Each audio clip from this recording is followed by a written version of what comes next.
శ్రీ లక్ష్మీ నరసింహస్వామి జ్యోతిష్యాలయం. మీకు తీరని ఎటువంటి సమస్యలు ఉన్నా పూజారి గురువుగారిని సంప్రదించండి. ప్రేమ, పెళ్లి, భార్యాభర్తల సమస్యలు, స్త్రీ వశీకరణ, పురుష వశీకరణ, ప్రత్యేకమైన పూజలు చేయబడును. నమ్మకంతో గురువుగారిని సంప్రదించండి. గురువుగారి ఫోన్ నెంబర్ 8897741766. ఓం సాయిరామ్. సమర్థ సద్గురు సాయినాథ్ మహారాజ్కి జై. సాయిబాబా భక్తులందరూ కూడా నమస్కారం అండి. సాయినాథుని ఆశీస్సులతో అందరూ కూడా సుఖంగా, సంతోషంగా, అష్టైశ్వర్య, ఆరోగ్య, అభివృద్ధితో ఉండాలని మనస్ఫూర్తిగా కోరుకుంటూ ఈరోజు ఈ వీడియోని మొదలు పెడుతున్నాను. ఈరోజు వీడియో ఏంటంటే, బిడ్డ, ఇది నీకు మీ బాబా ఇస్తున్న తీర్పు. అదృష్టం ఉంటేనే వినగలుగుతావు.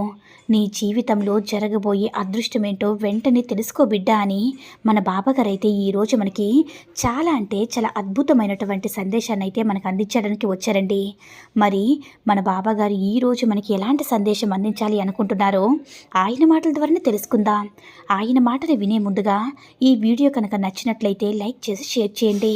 మరిన్ని వీడియోస్ కోసం మన ఛానల్ని సబ్స్క్రైబ్ చేసుకొని మాకు కొంచెం సపోర్ట్ చేయండి. మరి మన బాబాగారి సందేశం ఏంటంటే, బిడ్డ, ఈరోజు నీ సాయి తండ్రి మాటలు నువ్వు ఎంతో అదృష్టం ఉంటేనే తప్ప వినలేవమ్మా. ఎందుకు ఇలా చెప్తున్నానంటే, నీ కష్టానికి శుభ గడియలనేవి సమీపించబోతున్నాయి. నువ్వు పడుతున్నటువంటి వేదనకి, బాధకి, అలాగే నువ్వు ఎంతో దుఃఖంతో ప్రతిరోజు కూడా ఎవరికి చెప్పుకోలేనంత బాధని మనసులో దాచిపెట్టుకుని ప్రతిరోజు కూడా ఎక్కువగా బాధపడుతూ ఉంటున్నావు. నీ బాధలకి, నీ సమస్యలన్నిటికీ మొత్తానికి కలిపి ఒక అంతిమ తీర్పునైతే ఈ బాబా ఈరోజు ఇవ్వబోతున్నాడు. కాబట్టి నువ్వు అదృష్టం ఉంటేనే ఈ మాటలన్నీ కూడా వినగలుగుతావని అంటున్నానమ్మా. ఒకరి రాకతో నీ జీవితంలో గొప్ప మార్పు రాబోతుంది. వారి రాకతో నీ జీవితంలో ఇప్పటి వరకు అనుభవించిన కష్టాలన్నీ కూడా రూపు మాపబోతున్నాయమ్మా. ఇంతకీ ఎవరు బాబా? అలాగే నా జీవితంలో జరిగే ఆ మార్పు ఏమిటి? నువ్వు ఇస్తున్న ఆ తీర్పు ఏమిటని నువ్వు అడగవచ్చు. ఇప్పటి వరకు నీ జీవితంలో ఏది కూడా పొందడం లేదని, పొందినా కూడా అది శాశ్వతంగా నిలబడడం లేదని, నేను మధ్యలోనే ఒక సమస్య తర్వాత మరొక సమస్య ఎదురవుతూ ఎన్నో రకాలుగా ఇబ్బందులు పెడుతూ ఉందని ఎంతగా చింతిస్తూ ఉన్నావు కదా. అలాగే నేను కూడా అర్థం చేసుకున్నానమ్మా. అయితే బిడ్డ, ఎవరైతే నా జీవితంలో మంచి జరగడం లేదని బాధపడుతున్నారో వారందరికీ కూడా నీ బాబా అందరికీ ఒక అంతిమ తీర్పు ఇవ్వబోతున్నాడమ్మా. అలాగే అతని రాకతో అన్నాను కదా, అతను ఎవరో కాదు. ఈ బాబా రాకతో నీ జీవితంలో గొప్ప మార్పు జరుగుతుంది. నీ జీవితంలో మార్పు తీసుకురావడం ఏమిటి?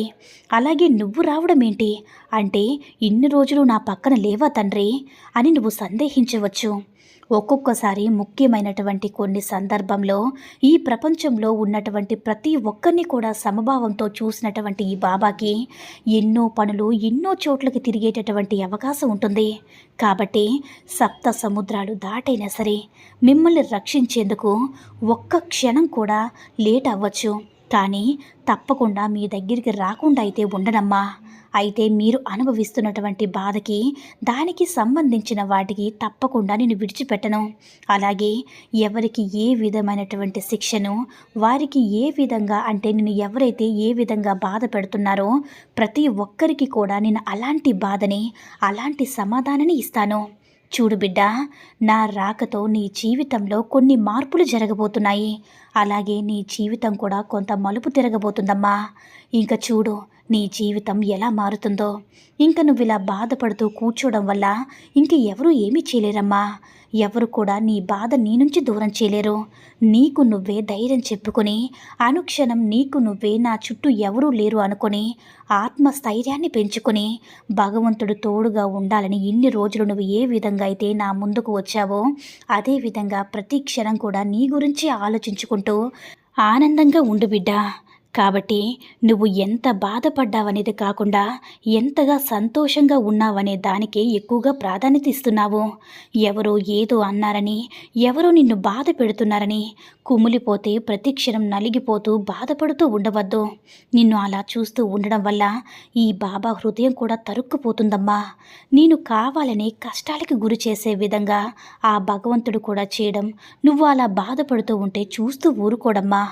తప్పకుండా నిన్ను ఎవరైతే ఎవరైతే బాధ పెడుతున్నారో వారికి ఏదో ఒకటి వారికి సంబంధించినటువంటి గుణపాఠం అయితే ఈ బాబా తప్పకుండా చూపించి తీరుతాడు.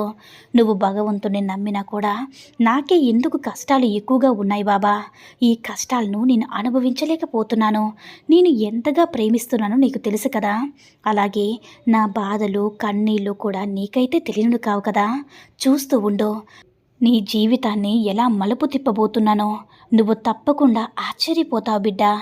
ఆ సమయం ఇంకా ఎంత దూరంలోనో కూడా లేదు. నువ్వు మాత్రం నాపైన విశ్వాసం ఉంచు.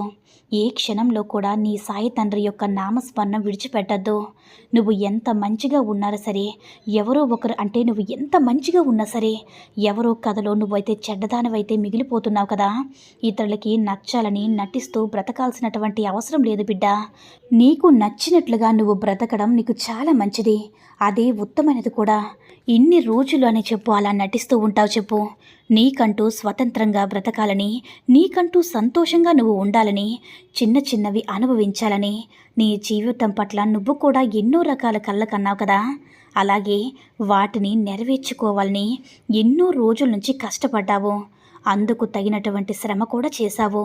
ఇప్పుడు సంతోషపడ్డానికి అంటే నీకంటే నువ్వు మంచి జీవితాన్ని పొందలేదని నీకు నువ్వు అనుకుంటే ఎలా చెప్పు. మంచి జీవితాన్ని ఎవరూ ప్రసాదించరు, అది నీ చేతిలోనే ఉంటుందమ్మా. కాబట్టి ఎవరి జీవితంలో నువ్వు చెడ్డగా మిగిలిపోతూ వస్తున్నావు కాబట్టి ఇతరులు ఎవరికో నువ్వు నచ్చాలని ఎలాంటి ప్రయత్నాలు చేయవద్దు. నీ జీవితం ఏ విధంగా అయితే నడుస్తుందో, ఏ విధంగా అయితే నీ జీవితం అంత సంతోషంగా, అంత గర్వంగా, న్యాయంగా బ్రతికిది చాలు. ఇంకా ఏ విధంగా అయినా సరే నువ్వు నీకు నచ్చినట్టుగా నీ జీవితంలో ఆనందంగా గడపడం చాలా ఉత్తమైనది బిడ్డ. చూడు బిడ్డ, నా బిడ్డలు తప్పు చేయడం సాధ్యం అనుకుంటాను, కానీ తప్పు మీద తప్పు చేయడం వల్ల కాలం అనేది ఎప్పుడు కూడా విడిచిపెట్టదమ్మా. కాబట్టి మీరు ధర్మపరంగా, న్యాయపరంగా ఎలాంటి తప్పు చేయకుండా మీ పనిని మీరు జీవితంలో ఏదైతే పొందాలని ఇతరులను చూస్తూ ఉన్నారో మీ కలలను సాకారం చేసుకోండి. సంతోషంగా ఉండేందుకు ప్రయత్నించండి. సమస్యలు, కష్టాలు ప్రతిరోజు కూడా వచ్చేవి, అలాగే మిమ్మల్ని అనుక్షణం పలకరిస్తూ ఉంటాయి. వాటికి దూరంగా మీరు పారిపోవడం కాదు, వాటి నుంచి మీ నుంచి పారిపోయే విధంగా చేయండి. అందుకోసం నా బిడ్డను చేయి పట్టుకున్న మరీ జాగ్రత్తగా నడిపించేందుకు అన్ని విధాలుగా కూడా మీ ముందుకు ఉంటానమ్మా. నేను నిన్ను విడిచిపెట్టి ఎక్కడికి వెళ్ళను. నువ్వు అనుకుంటూ ఉండు, బాబా నా దగ్గరికి లేరని. నీ దగ్గర లేరు అనిపించినప్పుడల్లా ప్రతి క్షణం కూడా నేను నీ దగ్గరే ఉంటానమ్మా. నిన్ను జాగ్రత్తగా చూసుకుంటూ ఉంటాను. అందరూ కూడా నా బిడ్డలే కదా, ఇక నువ్వు చింతించాల్సిన అవసరమే లేదు. నా ఆశీర్వాద బలం నీకు ఎల్లప్పుడూ కూడా ఉంటుంది బిడ్డ. ఎవరైనా సరే నిష్కారణంగా నీ మీద నింద మోపినా సరే వారిని అస్సలు పట్టించుకోవద్దు. నేను వారిని అంతు ఎలా చూడాలో, వారికి సమాధానం ఎలా చెప్పాలో నేను చూసుకుంటాను బిడ్డ. అలాంటి వారిని నాకు వదిలేసే, నువ్వు మాత్రం సంతోషంగా ఆనందంగా ఉండు.